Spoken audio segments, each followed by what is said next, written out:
শেখ হাসিনার স্বৈরাচারী শাসন পুরো দেশকে ধ্বংস করে দিয়েছে মন্তব্য করে অন্তর্বর্তীকালীন সরকারের প্রধান উপদেষ্টা ডক্টর মোহাম্মদ ইউনূস বলেছেন, শেখ হাসিনা ক্ষমতা চিরস্থায়ী করার জন্য বিচার বিভাগ সহ রাষ্ট্রের সমস্ত প্রতিষ্ঠানকে দলীয়করণ করেছে।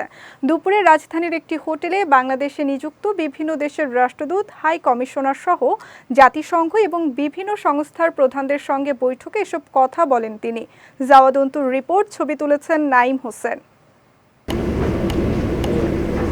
রোববার দুপুরে রাজধানীর একটি 5 তারকা হোটেলে বাংলাদেশে নিযুক্ত বিভিন্ন দেশের রাষ্ট্রদূত, হাই কমিশনার সহ জাতিসংঘ এবং বিভিন্ন সংস্থার প্রধানদের সঙ্গে বৈঠক করেন অন্তর্বর্তীকালীন সরকারের প্রধান উপদেষ্টা ডক্টর মোহাম্মদ ইউনূস। বৈঠকে বিদেশি কূটনীতিকদের সামনে দেশের বর্তমান পরিস্থিতির বিষয়ে তুলে ধরেন প্রধান উপদেষ্টা। 2 সপ্তাহ হলো বাংলাদেশে দ্বিতীয় বিপ্লব সাধিত হয়েছে জানিয়ে ডক্টর ইউনূস বলেন, হাজার হাজার মানুষ ও ছাত্র জনতার প্রতিরোধের মুখে শেখ হাসিনা দেশ থেকে পালিয়ে গেছেন।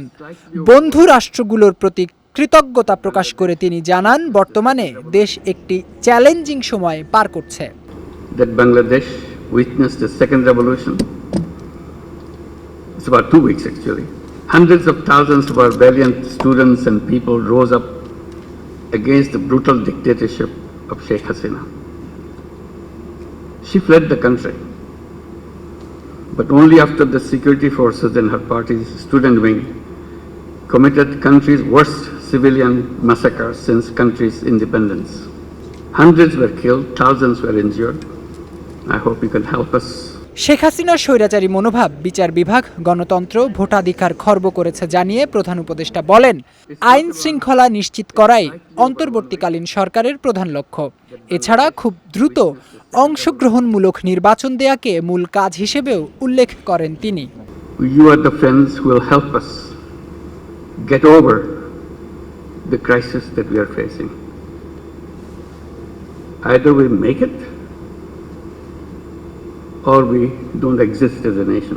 That's the kind of challenge it presents right now. Sheikh হাসিনার স্বৈরশাসন দেশের সব প্রতিষ্ঠানকে ধ্বংস করে দিয়েছে বলে বিদেশি কূটনীতিকদের জানিয়ে দেশ পরিচালনায় তাদের পুরোপুরি সমর্থন চেয়েছেন প্রধান উপদেষ্টা। Sheikh Hasina dictatorship destroyed every institution of the country. Judiciary is broken. Democratic rights suppressed through a brutal decade-and-a-half-long crackdowns in every way.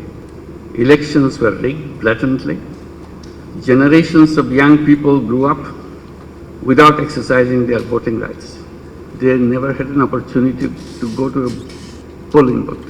Banks were robbed with full political patronization. বৈঠকের পর সাংবাদিকদের এসব বিষয়ে নিশ্চিত করেন প্রধান উপদেষ্টার প্রেস সচিব শফিকুল আলম। জাওয়াদন্তু, বিজয় টিভি, ঢাকা।